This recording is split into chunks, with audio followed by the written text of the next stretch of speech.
Look, I have been doing this job for 16 cycles now, and I thought I had seen everything. Everything. Chief Evaluator Krenak. That is me standing in the central observation deck of the Galactic Weapons Testing Center, watching another batch of hopefuls parade their so-called innovations. My secondary arms were crossed, my primary arms holding a data tablet that was already filled with disappointing assessments from the morning session. The testing center, if you have never had the misfortune of visiting, is a massive complex carved into the dead moon of Theraxis Prime. 47 testing chambers, each one designed to withstand weapons that could level entire city districts, reinforced titanium carbide walls, energy-dampening fields, the works. We spare no expense here because, well, someone once brought a quantum fragmenter that almost cracked the moon in half. That was a fun afternoon of paperwork. Let me tell you. My assistant, a nervous Phylaxian named Torp, kept twitching his sensory stalks every time a new species entered the main chamber. Poor fellow. 3 cycles on the job and he still got excited about weapon demonstrations like a hatchling at a plasma show. Chief Krenak, sir. The schedule shows we have 17 more presentations today, Torp said, his voice doing that annoying warble thing his species does when they are stressed. Wonderful, I replied, not bothering to hide my sarcasm. 17 more ways to waste my time. Has anyone brought anything remotely interesting? Or is it going to be another day of modified blasters and slightly improved shields? The morning had been, in a word, tedious. The Grontar Collective brought a railgun that jammed after 3 shots. The Peluvian Empire showcased an energy sword that overheated and melted its own handle. And do not even get me started on the Kryn delegation. They brought something they called a Devastator cannon that barely left a scorch mark on our standard test barriers. My lead technician, Vela, a no-nonsense Corthenian with 4 eyes that missed absolutely nothing, approached with her usual brisk efficiency. Chief, the next demonstration is ready. It is the human delegation. Humans. Oh, for the love of the Cosmic Council. Humans, I repeated, my throat sacs deflating in what could only be described as audible disappointment. The primitives from that backwater arm of the galaxy, the ones who only achieved faster than light travel, what, 6 cycles ago? 8 cycles, sir, Torp corrected, immediately regretting it when I shot him a look that could curdle plasma. Fine, 8 cycles. Still infants by galactic standards. I pulled up their file on my tablet. Earth, Sol System, recently admitted to the galactic community as a probationary member.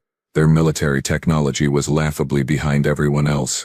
Mostly kinetic weapons and chemical propellants. Honestly, what did they think this was? The Stone Age. Vrilla cleared her throat, all 4 eyes blinking in sequence. Sir, they have traveled quite far for this evaluation. Standard protocol requires we give them their demonstration slot. Protocol, I muttered, making my way down to the observation deck that overlooked Testing Chamber 7. Protocol is the only reason half these species get past the front door. Through the reinforced viewing port, I could see Testing Chamber 7 in all its glory, a space the size of 3 combat arenas, equipped with target dummies made from military-grade alloys, sensor arrays that could measure impact force down to the molecular level, and enough recording equipment to document every nanosecond of whatever spectacle was about to unfold, or in this case whatever embarrassment was about to occur. The human delegation entered through the eastern access corridor, and I will admit, they did not look like much. 3 of them. No environmental suits, which meant they breathed oxygen nitrogen like a dozen other species. Bipedal, which fine, not unusual. They wore simple uniforms, dark blue with some kind of insignia I did not bother to identify. The one in front, presumably their leader, carried a case. A small case. Suspiciously small. Torp, what weapons specifications did the humans submit with their application? I asked, already dreading the answer. Torp fumbled with his datapad, his stalks twitching faster. Sir, according to their documentation, they listed the weapon category as, and I quote, traditional projectile system. Traditional projectile system, I repeated slowly, letting each word drip with the appropriate amount of mockery. So, what, they brought a bigger gun? How quaint. Vrilla leaned closer to the viewing port, her professional curiosity apparently overriding her common sense. The case is too small for any standard firearm. Perhaps it is an energy weapon with a compact design.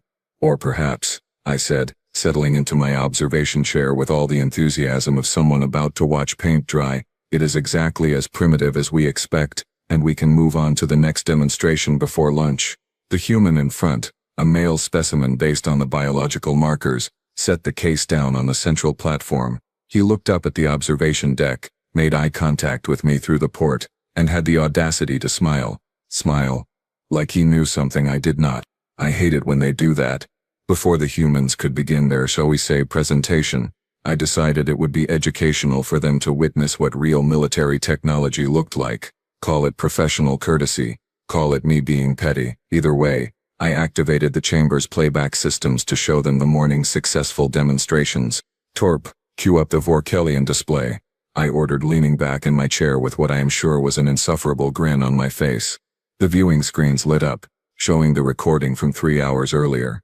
The Vorkelian delegate, a tall, crystalline being named Korthax, had brought their latest model plasma disruptor, and oh, what a piece of work it was. Sleek, elegant, humming with barely contained energy. The weapon was roughly the size of a human torso, covered in cooling vents that glowed a soft blue.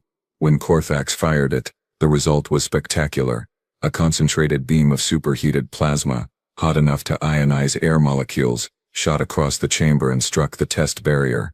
The impact was magnificent. The barrier, rated to withstand small ship weaponry, held for exactly 2.3 seconds before the plasma ate through it like acid through tissue paper. The target behind it simply ceased to exist, converted into component atoms and scattered vapor. Temperature at point of impact registered at 47,000 degrees. I narrated for the humans' benefit, my voice carrying through the chamber's intercom. Effective range, 600 meters in atmosphere. The Vorkelians were kind enough to demonstrate why they control 3 sectors of the Gamma Quadrant. I could see the humans watching the screen, their faces unreadable. Good, let them understand the gap between their little planet and the rest of us. Now if that impressed you, I continued, thoroughly enjoying myself now. Wait until you see what the Zenthari brought to the table. The next recording showed a Zenthari weapons master, a being that looked like a floating mass of tentacles and sensory organs, operating what they called a molecular destabilizer. The device was compact, deceptively so, about the size of a human head, but size means nothing when you are playing with fundamental forces.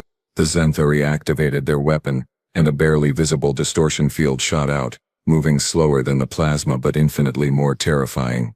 When it reached the test barrier, nothing dramatic happened at first. No explosion, no fire, no spectacular light show. Instead, the barrier just started coming apart, molecule by molecule. The metal lattice structure began separating, falling into its base components, turning from solid matter into a cloud of metallic dust that scattered across the chamber floor. Molecular bonds disrupted at the quantum level, Veller explained, her technical expertise showing through. The target does not explode or melt, it simply stops being a solid object. Takes approximately 15 seconds to completely destabilize a cubic meter of standard military alloy. Torp added, his voice filled with genuine admiration. The Zenthari use these primarily for breaching fortifications. No amount of armor helps when the armor itself forgets how to be armor. I watched the humans absorb this information. The one in front, the one with the case, tilted his head slightly, still smiling, still calm. Either he was incredibly stupid, or, well, no, he was probably just stupid. But wait, I said, unable to resist building up the presentation. We have saved the best for last. Torp, show them the Quarian gravity hammer. This recording was from just before lunch and it remained my favorite of the day. The Quarian delegate, a massive being that stood 3 meters tall and was built like a walking tank, had brought a weapon that looked appropriately intimidating. The gravity hammer was a 2-handed device, essentially a long handle topped with a sphere that contained a miniaturized gravity field generator. When the Quarian swung it at the test target, reality itself seemed to hiccup. The gravity field activated on impact, creating a localized zone of crushing gravitational force, 10 times standard gravity, concentrated into a space the size of a fist. The test barrier crumpled like paper, folding in on itself. The target dummy behind it was flattened into a disc roughly 2 centimeters thick, and the floor beneath, reinforced concrete and metal plating designed to survive orbital bombardment, cracked in a spider web pattern that spread for 6 meters in every direction. Force of impact equivalent to a small meteor strike, I said, watching the humans' reactions carefully. The Quarians have used these to great effect in close quarters combat. There is no shield, no armor, no defensive field that can withstand direct gravitational manipulation of that magnitude. The screens went dark. The demonstrations concluded. I stood up, all four of my arms spreading in a gesture that encompassed the entire facility. So you see, humans, this is the standard you are competing against. Plasma hot enough to vaporize starship hulls, molecular destabilizers that unmake matter itself, gravity weapons that turn physics into a weapon. This is what earns a species respect in the galactic community. This is what grants you a seat at the military council. This is what keeps your world safe. I paused, letting the weight of those words sink in. The testing center does not hand out approvals lightly. We have standards. We have expectations. And quite frankly, based on your species' technological profile, I am not certain what you could possibly offer that would impress us. Through the viewing port I could see the human still standing next to his case, still wearing that infuriating smile. He looked up at me, nodded once, and then spoke into his communication device. Marcus Webb to observation deck. His voice came through clear on our speakers. Permission to begin demonstration? His accent was odd, the galactic standard translation making his words sound clipped and efficient. Marcus Webb. I made a mental note of the name, mostly so I could properly file the rejection paperwork later. Permission granted, I replied, settling back into my chair. Try not to damage yourself with whatever antique you brought. Medical facilities are expensive to operate, and I would hate to waste resources. Vrella shot me a look that suggested I was being unnecessarily harsh. Torp's stocks drooped in second-hand embarrassment. But honestly, after watching 3 demonstrations of actual weapons technology, I was not in the mood to coddle a species that still used chemical rockets. Marcus Webb nodded, knelt down and opened his case. And that is when my day went from tedious to absolutely catastrophically unforgettable. The case opened with a soft click that somehow echoed through the entire testing chamber. Marcus Webb reached inside with both hands and I leaned forward despite myself, curiosity temporarily overriding my skepticism. What revolutionary human technology was about to be revealed? What innovative design would challenge our preconceptions? He pulled out a slingshot. I am not joking. A slingshot. 2 pieces of curved wood, maybe 30 centimeters long each, joined at the base to form a Y shape. Stretched between the upper forks was an elastic band, some kind of rubber material, with a small leather pouch in the center for holding projectiles. For exactly 4 seconds nobody in the observation deck made a sound. We just stared, all of us. Torp's sensory stalks went completely rigid. Vrella's 4 eyes blinked in rapid succession, like her brain was refusing to process what she was seeing. And me, I felt my throat sacs inflate and deflate 3 times before I could form words. Is that, I began slowly, carefully, is that a stick with a rubber band? Marcus Webb held up the slingshot, examining it with the kind of reverence you would expect someone to show a master-crafted plasma rifle. This is a slingshot, Chief Evaluator Krennic. Traditional Earth design, been around for roughly 3,000 years, give or take. Wood from an oak tree. Natural latex rubber for the bands. Leather pouch from cowhide. 3,000 years. 3,000 years. Torp, I said, my voice dangerously calm. Did the humans submit the correct documentation? Because surely there has been some mistake. Surely this is not the weapon they intend to demonstrate. Torp frantically scrolled through his datapad, his translator device struggling to keep up with how fast he was speaking. Sir, the documentation says, traditional projectile system, and, technically, sir, this does qualify as a traditional projectile system. Technically, I repeated, standing up so fast my chair scraped against the floor. Technically, you know what else is technically a projectile system? Throwing rocks. Should we give the humans points for knowing how to throw rocks? Through the intercom I heard Marcus Webb chuckle. Actually chuckle. The audacity of this primitive was reaching levels I did not think possible. Chief Krennic, Marcus said, his tone polite but with an undercurrent of amusement that made my primary hands clench into fists. I understand your skepticism. Really, I do. This does not look like much compared to the impressive demonstrations you showed us. The Vorkelian plasma disruptor was beautiful work, truly. And that molecular destabilizer, fascinating application of quantum mechanics. But I would like the opportunity to demonstrate what this, as you called it, stick with a rubber band can do. Vrella moved closer to the viewing port, her professional interest apparently overcoming her disbelief. Chief, the protocols do state that every registered participant receives their full demonstration time. It would be, well, it would be against regulations to deny them. Regulations, I muttered, pinching the bridge of my nasal ridge with my secondary hands. Fine, Mr. Webb, you have exactly 5 minutes to demonstrate your ancient child's toy before I personally escort you back to your ship and recommend your species wait another 100 cycles before applying again. In the chamber below I could see the other weapons evaluators who had gathered to watch. A Vorkelian observer, 2 Xanthari consultants, even the massive Quarian who had brought the gravity hammer. They were all staring at Marcus Webb like he had just announced he was going to fight a battleship with his bare hands. The Vorkelian actually started laughing, a sound like crystals scraping together. Human, you cannot be serious. This is performance art, yes. Some kind of cultural comedy routine. Marcus Webb smiled wider, reaching into his case again and pulling out a small cloth bag. Not comedy, friend. Just practical demonstration. Now, I will need a moment to prepare my ammunition. Ammunition. He called it ammunition. From the bag he produced what appeared to be small metal spheres, each one roughly the size of a marble. Nothing special, just smooth steel ball bearings that you could probably purchase at any construction supply depot in the galaxy. Those are your projectiles? I asked, not even bothering to hide my mockery anymore. Steel balls. Mr. Webb, I have seen children's toys with more stopping power. Appearances can be deceiving, Chief, Marcus replied, loading one of the spheres into the leather pouch of his slingshot. He tested the tension of the rubber bands, pulling back slightly and releasing, feeling the resistance. If you would be so kind as to activate your standard test sequence, I will show you exactly what this 3,000-year-old design can accomplish. Torp looked at me, his stalks forming a question mark shape. Sir, should we actually run the test sequence? I slumped back into my chair, waving a dismissive hand. Why not? Let the human embarrass himself.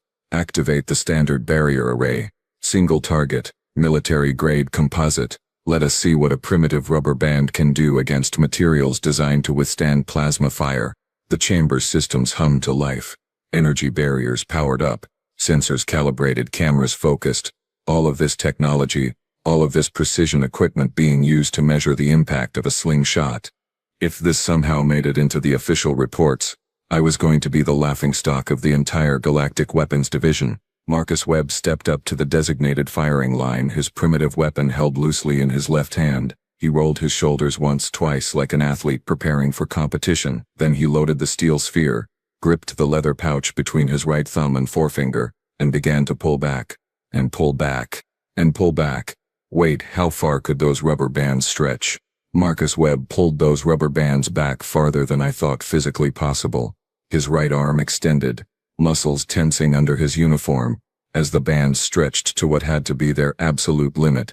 The leather pouch, with its single steel sphere, was now a full meter behind his left hand. Any second now, I expected the whole thing to snap, probably taking off a finger or two in the process. But the bands held. Mr. Webb, Vrella called out, her voice carrying genuine concern. Are you certain that weapon is safe to operate? The material stress readings we are detecting suggest imminent failure. Marcus did not respond immediately. He was staring down the length of the testing chamber, his eyes focused on the target dummy 60 meters away. His breathing had changed. Slower now, more deliberate. In through the nose, out through the mouth. The smile was gone, replaced by an expression of absolute concentration. Target acquired, he said quietly, almost to himself. Wind resistance negligible in controlled environment. Gravity constant at standard. Distance 58.4 meters accounting for elevation difference. Projectile mass approximately 10 grams. Release angle, 32 degrees. Velocity calculation, estimating 210 meters per second on exit. I sat up straighter. Wait, did he just do ballistic mathematics in his head? Torp checked his datapad frantically. Sir, our sensors confirm his distance estimate is accurate to within 0.2 meters. How did he measure that by eye? Humans have been using slingshots for 3 millennia, Vrella murmured, all 4 eyes locked on Marcus Webb. That is 3,000 years of refinement. 3,000 years of practice. 3,000 years of understanding projectile physics before they even had the mathematics to explain it. Marcus made a minute adjustment to his stance, shifting his back foot 2 centimeters to the left. His breathing stopped entirely, held on an exhale. Everything in the chamber seemed to pause with him. Even the Vorkelian observer had stopped laughing. Then Marcus released. The sound was not what I expected, not a soft twang or gentle snap. The rubber bands released their stored energy with a sharp crack that echoed through the chamber like a gunshot. The steel sphere launched forward, and for just a fraction of a second, I actually saw it, a blur, a distortion in the air, moving faster than anything that small and primitive had any right to move. Our sensors went absolutely insane. Velocity reading 217 meters per second, Torp shouted, his voice cracking with disbelief. That is faster than most chemical propellant pistols. Impact in 3, 2, 1. Vrella counted down. The steel sphere hit the target dummy dead center, exactly where a humanoid's chest cavity would be. The impact sounded like a hammer striking an anvil. The dummy, made from military-grade composite materials designed to simulate armored opponents, rocked backward. But it did not just rock. A crater appeared in its chest, metal and polymer pushed inward. A hole roughly 4 centimeters in diameter punched clean through. Okay, I said, leaning forward now, my skepticism wavering just slightly. That was more impressive than expected. Torp, what was the kinetic energy transfer? Calculating now, sir. Approximately 230 joules of force. Penetration depth. Weight. Torp's stalks went rigid again. Sir, the projectile did not stop at the target. What do you mean it did not stop? I mean it went through the target, sir. Sensors show continued trajectory. Through the viewing port, I watched as something impossible happened. The test barrier behind the target, the same energy shield rated to slow plasma bolts, flickered, just for a microsecond, and then I heard it, a metallic ping, then another, then a sound like shattering glass. Impact detected on the primary containment wall, Vrella reported, her voice tight with confusion. The projectile penetrated the target and traveled an additional 43 meters before striking the reinforced barrier. It cracked the barrier. That is impossible, I said flatly. That barrier is titanium carbide composite 15 centimeters thick. It takes sustained plasma fire to damage those. Reviewing sensor data now, Vrella continued, her fingers flying across her control panel. The projectile maintained approximately 60% of its velocity after passing through the target. When it struck the barrier at roughly 130 meters per second, the kinetic force was concentrated on an impact point of less than 1 square centimeter. I felt my throat sacs deflate slowly as the implications hit me. Small impact point, high velocity. All the force concentrated. Precisely, sir. The pressure per square centimeter exceeded the material's shear strength threshold. But that is not, sir. You need to see this. Vrella pulled up the high-speed camera footage on the main display. Frame by frame, we watched the steel sphere's journey. It struck the target dummy, deformed slightly from the impact, but maintained structural integrity. Punched through the composite armor, exited the back, traveling at a reduced but still substantial velocity, passed through the energy barrier, which barely registered its presence because energy shields are designed for energy weapons, not solid projectiles, hit the primary wall and created a fracture pattern. But the footage continued. Is that, I began, my voice barely above a whisper, is that sphere still moving? The projectile had ricocheted off the primary wall at an angle, tumbling now but still carrying momentum. It struck a secondary barrier support strut, sheared off a chunk of metal, bounced again, hit the floor and cratered the reinforced plating, bounced, struck a third barrier, this one designed to contain explosive blasts, and punched a hole clean through. Finally, after traveling a total distance of over 90 meters and passing through 4 separate defensive barriers, the steel sphere embedded itself in the far wall of the testing chamber. The chamber went silent, completely, utterly silent. Torp, I said very slowly, very carefully, please tell me our sensors recorded all of that. Every millisecond, sir, multiple angles. High-speed capture at 10,000 frames per second. It is all documented. I looked down at Marcus Webb, who was calmly inspecting his slingshot for any damage to the rubber bands. He glanced up at the observation deck, and that smile was back. That knowing, infuriating smile. The slingshot is undamaged and ready for follow-up demonstrations if needed. Marcus called out. Standard repetition rate is approximately 1 shot every 5 seconds with a skilled operator. Ammunition is cheap, universally available, and the weapon requires 0 power source, produces no heat signature, no energy emissions, and no electronic trace. Effective range in atmosphere is roughly 200 meters for a trained user. Oh, and it is completely silent until impact. Vrella was frantically running calculations on her terminal. Chief, if I am reading this correctly, The cost-to-damage ratio of this weapon is absurd. Those steel spheres probably cost less than 1 credit each. The slingshot itself may be 20 credits for materials, and it just caused over 50,000 credits in damage to our testing facility. The Vorkelian observer had moved closer to the viewing port, his crystalline face pressed against the glass. But how? How does a primitive weapon outperform modern technology? This defies logic. It does not defy logic, I muttered, my mind racing through the implications. It ignores our logic. Plasma weapons. We designed shields for plasma. Molecular destabilizers.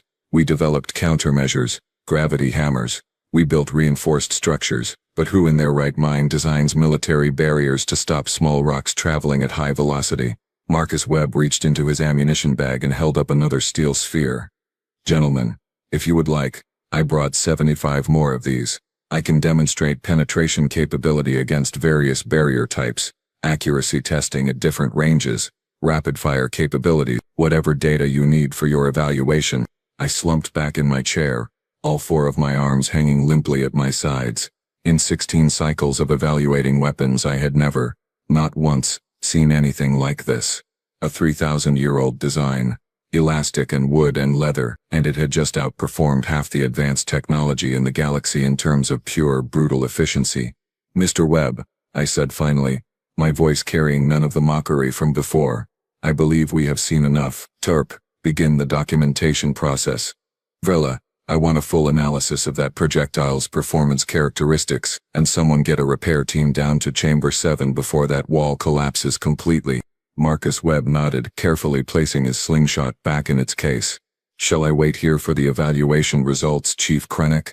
I looked at him, really looked at him, seeing not a primitive from a backwater world but a representative of a species that had spent 3,000 years perfecting the art of throwing things at other things really, really hard.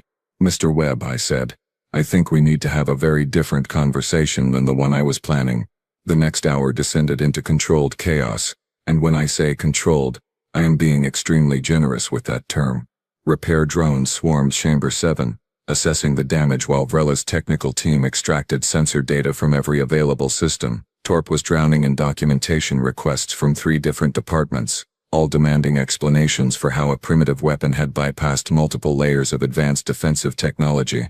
And me, I was sitting in my office, staring at the preliminary report on my data tablet, trying to figure out how to explain this to the Galactic Military Council without sounding completely insane. The projectile achieved penetration through a combination of factors, Veller explained, standing in front of my desk with her 4 eyes scanning through holographic data projections. First, velocity. The human generated approximately 217 meters per second using nothing but mechanical elastic potential energy. Second, mass concentration. The steel sphere's density and small surface area created extraordinary pressure per square centimeter. Third, and this is critical, Chief, our defensive systems are not calibrated for solid kinetic projectiles at these velocities. I rubbed my nasal ridge with both primary hands. Explain that last part again, slowly, so I can understand how we spent millions of credits developing defensive technology that is defeated by glorified pebbles.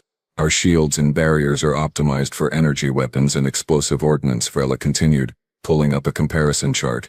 Plasma, lasers, molecular disruptors, gravity manipulation. These technologies emit signatures that our systems detect and counter, but a solid projectile traveling below relativistic speeds, it barely registers. The energy barrier treated that steel sphere like atmospheric debris, something to be ignored rather than stopped.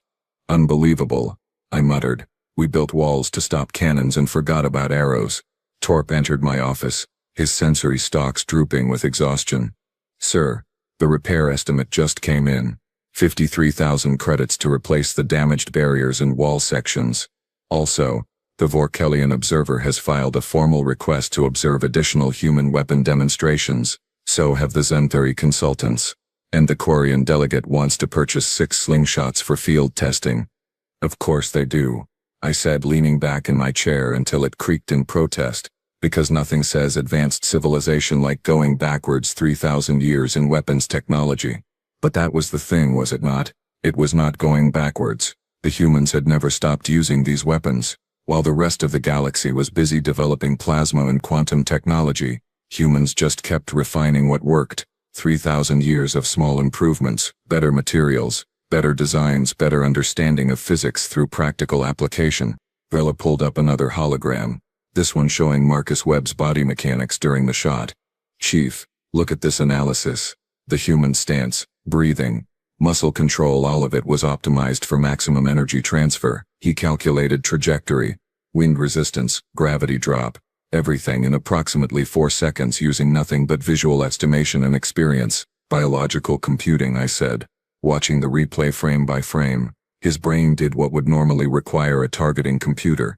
Exactly, and according to his post-demonstration interview, any human with approximately 20 hours of practice can achieve basic proficiency with a slingshot. 100 hours of training produces a competent marksman. The weapon requires no power source, no maintenance beyond occasional rubber band replacement, costs almost nothing to produce, and the ammunition is literally any small dense object. I stood up and walked to my office window, looking out over the testing center's main complex. 3 dozen species represented here, all bringing their finest technology, their most advanced designs, and a human with a forked stick just rewrote the entire evaluation framework. Torp, what is the official recommendation going to be? I asked, not turning around. Sir, based on the performance data, cost efficiency analysis, and tactical applications, I am required to classify the slingshot as a viable military technology. It will receive full approval and be added to the Galactic Weapons Registry. I heard Vrela make a sound that might have been a laugh or a sob, possibly both. The Council is going to think we have lost our minds.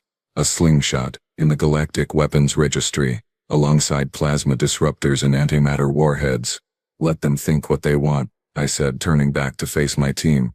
The data does not lie. That human demonstrated superior cost-to-effectiveness ratios, logistical simplicity, and tactical versatility that most advanced weapons cannot match.